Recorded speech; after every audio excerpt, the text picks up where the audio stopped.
ಎಲ್ಲ ಸಹೃದಯರಿಗೆ ನಮಸ್ಕಾರ. ಪದ್ಯಾಣ ಗಣಪಣ್ಣನ ಬಗ್ಗೆ ಮಾತಾಡಬೇಕು ಅಂತ ಅಶೋಕ್ ಭಟ್ರು ಹೇಳಿದರು. ಬಹುಶಃ ಮಾತಾಡದೇ ನಾವು ಹೃದಯದಲ್ಲಿ ಅವರ ನೆನಪನ್ನು ತುಂಬಿಕೊಳ್ಳುವುದೇ ಹೆಚ್ಚು ಅರ್ಥಪೂರ್ಣ ಅಂತ ನನಗೆ ಕಾಣುತ್ತದೆ. ಯಾಕಂದರೆ ಮಾತಿಗೆ ಸಿಕ್ಕುವುದಿಲ್ಲ.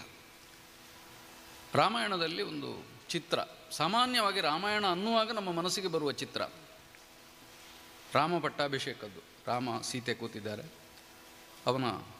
ಅವರ ಸುತ್ತ ಲಕ್ಷ್ಮಣ, ಶತ್ರುಘ್ನ, ಭರತ, ಹನುಮಂತ ಇವರೆಲ್ಲ ಇದ್ದಾರೆ. ಇವರಲ್ಲಿ ಯಾರು ಒಬ್ಬ ಇಲ್ಲದೇ ಇದ್ದರೂ ಈ ಚಿತ್ರ ಪರಿಪೂರ್ಣ ಆಗುವುದೇ ಇಲ್ಲ.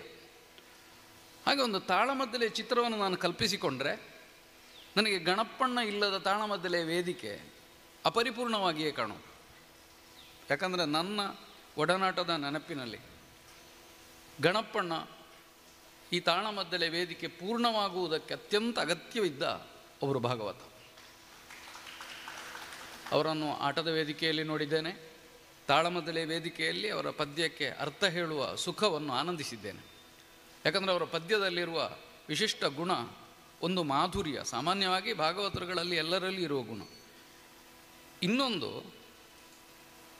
ಅವರು ಆಯಾ ಸಂದರ್ಭಗಳಲ್ಲಿ ಬಳಸುವ ರಾಗ, ಅದನ್ನು ಬಿಟ್ಟು ಇನ್ನೊಂದು ರಾಗವನ್ನು ಹಾಕುವುದಕ್ಕೆ ಸಾಧ್ಯವೇ ಇಲ್ಲ ಎಂಬಂತೆ ಅಷ್ಟು ಪರ್ಫೆಕ್ಟ್ ಆದ, ಅಷ್ಟು ಖಚಿತವಾಗಿ ಅಲ್ಲಿಗೆ ಹೊಂದಿಕೊಳ್ಳುವ ರಾಗಗಳ ಬಳಕೆ.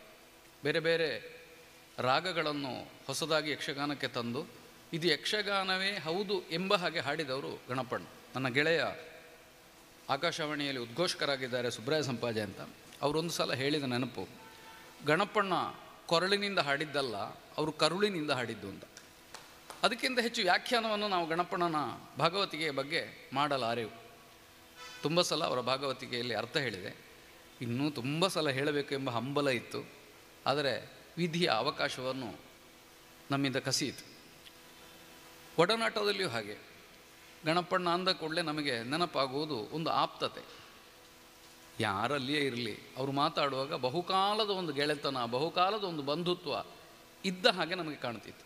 ಅಂದರೆ ವೈಯಕ್ತಿಕವಾಗಿಯೂ ಕಲಾವಿದನಾಗಿಯೂ ತುಂಬ ಅನುಸರಣೀಯವಾದ ಗುಣಗಳನ್ನು ಹೊಂದಿದ್ದವರು ಗಣಪಣ್ಣ. ಅವರು ಭಾಗವತಿಕೆಯಲ್ಲಿ ಕಾಣಿಸಿಕೊಂಡದ್ದು ಒಂದು ಆಸ್ಫೋಟದ ಹಾಗೇನೂ ಅಲ್ಲ, ನಿಧಾನಕ್ಕೆ ಹಂತವಾಗಿ ಏರ್ತಾ ಬಂದವರು. ಆದರೆ ಒಂದೇ ಒಂದು ದಿವಸವೂ ಅವರು ತಾನು ಒಬ್ಬ ಸ್ಟಾರ್ ಭಾಗವತ ಎಂಬ ಭಾವದಿಂದ ವ್ಯವಹರಿಸಿದ್ದನ್ನು ನಾನು ಕಾಣಲಿಲ್ಲ. ಎಷ್ಟು ಅವರದೊಂದು ಮುಗ್ಧತೆಯೂ ಇತ್ತು ಅವರಲ್ಲಿ. ಮುಗ್ಧತೆ ಅಂತಂದರೆ ಏನೂ ಗೊತ್ತಿಲ್ಲದ ಮುಗ್ಧತೆ ಅಲ್ಲ, ತನಗೇನು ಗೊತ್ತಿದೆ ಎಂಬುದು ಗೊತ್ತಿಲ್ಲದ ಮುಗ್ಧತೆ ಅವರದ್ದು. ಒಂದು ಸಲ ಹೇಳೋದು ಕೇಳಿದ್ದೇನೆ ನಾನು, ಯಾವಾಗಲೂ ತಾಳಮದ್ದಲೆ ಮುಗಿಸಿ ಹೊರಡುವಾಗ, ಹೇ ಮಾರಾಯ, ಕವರಿನಲ್ಲಿ ಇಷ್ಟ ಹಾಕಿದ್ದಾರೆ ಅಂತ. ಸಾಮಾನ್ಯ ಸಂಭಾವನೆ, ಬಹಳ ದೊಡ್ಡದೇನೂ ಅಲ್ಲ.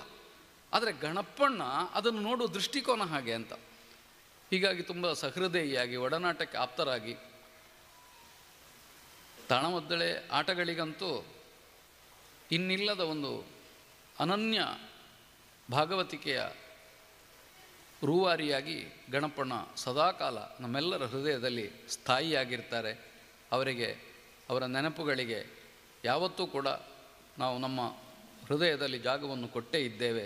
ಅಂತಹ ಗಣಪಣ್ಣನನ್ನು ನೆನಪಿಸಿಕೊಳ್ಳುವುದಕ್ಕೆ ಅವಕಾಶ ಮಾಡಿಕೊಟ್ಟ ಗುಜರಿ ಅಶೋಕ ಭಟ್ರಿಗೂ, ಪ್ರತಿಷ್ಠಾನಕ್ಕೂ, ನಿಮ್ಮೆಲ್ಲರಿಗೂ ಧನ್ಯವಾದಗಳು. ನಿಖರ ಸುದ್ದಿ, ಸದಭಿರುಚಿಯ ಕಾರ್ಯಕ್ರಮ. ನೀವು ನೋಡ್ತಾ ಇದ್ದೀರಾ ಕಹಳೆ ನ್ಯೂಸ್, ಸಮಾಜದ ಜಾಗೃತಿಗಾಗಿ ವಸ್ತುನಿಷ್ಠ ವರದಿ.